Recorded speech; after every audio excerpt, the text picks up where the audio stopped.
My neighbor hasn't blinked in 7 days, not once, and tonight, he started smiling. Dude, you freaked me out. Why are you just standing there? He didn't answer, just kept staring through my window, his grin stretching wider than any human mouth should. Maybe he's sleepwalking. You should call the cop. They laughed, said I was paranoid, but then I noticed something worse. His shadow. It's not moving with him. The streetlight flickered. His shadow stayed perfectly still, and then it turned its head toward me. You seeing this too, right? The neighbor's smile split open, no teeth, just blackness, and then he whispered, You should have closed your curtains. The next night, I nailed them shut, but the knocking started, slow, methodical, like something learning how to use human hands. Open the door. We just want to talk. That wasn't her voice. It was something else wearing it. They're in the walls now. I can hear them scratching. The knocking turned to pounding. The wood splintered, and then silence. I'm waiting for you to check. The doorknob turned on its own. We're all smiling now. The lights went out, and in the dark, I felt breath on my neck. You shouldn't have looked. The neighbor's voice came from inside the house. From inside me. A part of you now. My reflection winked, and then it stepped out of the mirror. Ren, But my legs wouldn't move, because they weren't mine anymore. Too late. The last thing I saw was my own face, grinning back at me, unblinking. Did you get used to it? The voice came from my mouth, but it wasn't mine.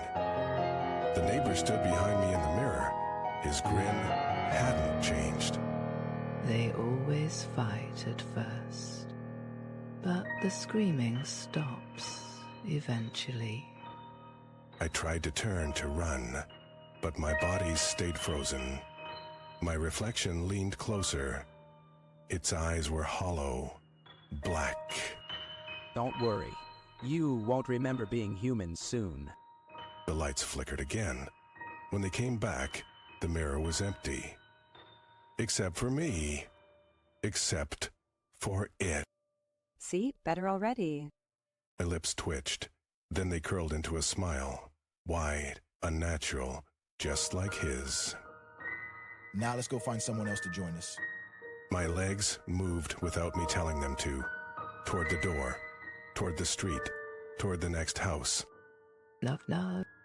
The door across the street opened. A face peered out. Confused. Unsuspecting. Hi there. Have you noticed anything strange lately? The man frowned. Then his eyes locked onto my smile. His breath hitched. Don't be scared. You'll like it. We all do. Behind him, his own reflection tilted its head and grinned. What the hell's wrong with your face? My mouth opened, but the voice that came out wasn't mine. It was deeper, hungrier. Nothing's wrong. Everything's finally right. The man's reflection reached forward, through the mirror, and grabbed his wrist. His scream cut off as his skin turned gray. Jeez. The more you fight, the longer it hurts. His reflection stepped out of the glass. Now there were two of him, one trembling, one grinning. See? Now you're perfect. The man's scream turned into a wet gurgle as his jaw unhinged. Too white, too many teeth, just like ours. Who's next? We turned toward the next house. The street was quiet, too quiet. Every window was dark, except one. Oh. Someone's watching us. A little girl stood in an upstairs window. Her eyes were huge, terrified. She didn't blink. Kids are always the first to notice. The girl slowly raised one finger to her lips. Shh. Then she pointed behind us. That's you. We turned around. The street wasn't empty anymore. Dozens of figures stood motionless under the streetlights, all smiling, all watching us. They're not ours. The girl's reflection appeared beside her in the window, but this time it wasn't copying her. It was different, older, angrier. Grant.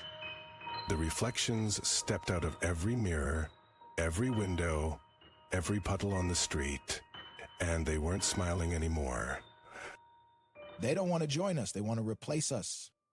The little girl's reflection lunged through the glass, shattering it. Her hands clamped around the grinning neighbor's throat. His smile finally faltered. This isn't how it's supposed to. The streetlights burst one by one. In the flickering dark, the reflections dragged their originals backward, into mirrors, into puddles, into nothing. Wait, we can... My own reflection grabbed me. Cold fingers pressed into my wrists as it whispered, with my voice. No more smiles now, just quiet. The last thing I saw before the dark swallowed me whole, the little girl, standing alone in the street, blinking. I wasn't supposed to open the door, but when the knocking started at exactly 3:33, I did, and now the thing outside won't stop smiling at me. It's not human. Its mouth, it's too wide, too many teeth. Then, why did you let it in? I didn't.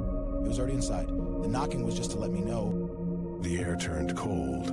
The thing tilted its head, its grin stretching, ear to ear.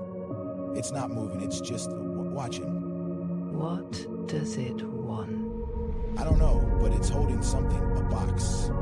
The box was small, wooden, covered in scratches, deep, frantic scratches, like something had been trapped inside. It's offering it to me. I'll take it. I think I have to. His fingers brushed the box. The thing's smile widened. And then the whispers started. Open it. A new voice from behind. Who the hell are you? Doesn't matter. Open the box.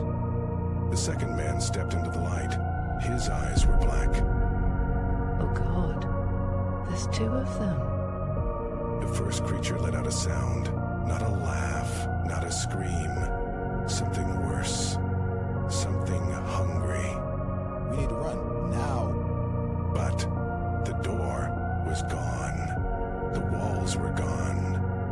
Only the box remained, and the thing's smile. Too late. The box clicked open on its own. What's inside? Nothing. There's nothing there. Wrong. It's not empty. It's full. The second man's voice was wrong. Too many layers, too many voices speaking at once. Full of what? A hand shot out of the box, pale, skeletal. It grabbed Melee One's wrist. Win back. She lunged forward, but the grinning creature blocked her path. Its smile never wavered. It's pulling me in. His voice choked off as the darkness inside the box yawned wider. The hand dragged him closer. You should have listened. Let him go. The box trembled. Then, from inside, a whisper. But Male One was still there, struggling. His mouth wasn't moving. That's not him. The box was copying him, stealing his voice. It always takes the voice first, then the rest. Male One's fingers turned gray. His skin cracked like old paper. It's cold. And then he was gone. Yanked into the box, it snapped shut. Blood. The grinning creature picked up the box. It tilted its head at her. Your turn. The door reappeared, locked. You want you to play. The box clicked open again. Oh God, that's not him anymore. No, it's better now. The face in the box twitched. Then it spoke. That's not you. The grinning creature held the box out to her. Its fingers curled, beckoning. Like it. No. She backed away, right into something solid. Cold hands gripped her shoulders. You don't have a choice. A woman's voice, smooth. Wrong. She turned. The woman behind her had no eyes, just smooth skin where they should have been. The box is hungry. The box trembled in the creature's hands, the face inside pressed against the opening, lips peeling back into a grin too wide for a human mouth. No. The eyeless woman leaned in, whispering. It's already in you. A sharp pain in her stomach. Female. One looked down. A hand, gray, skeletal, pushed out from beneath her skin. What is? The hand grabbed her jaw, pulled. Her skin split like paper. Almost time. The box flew open. The darkness inside roared. Almost full.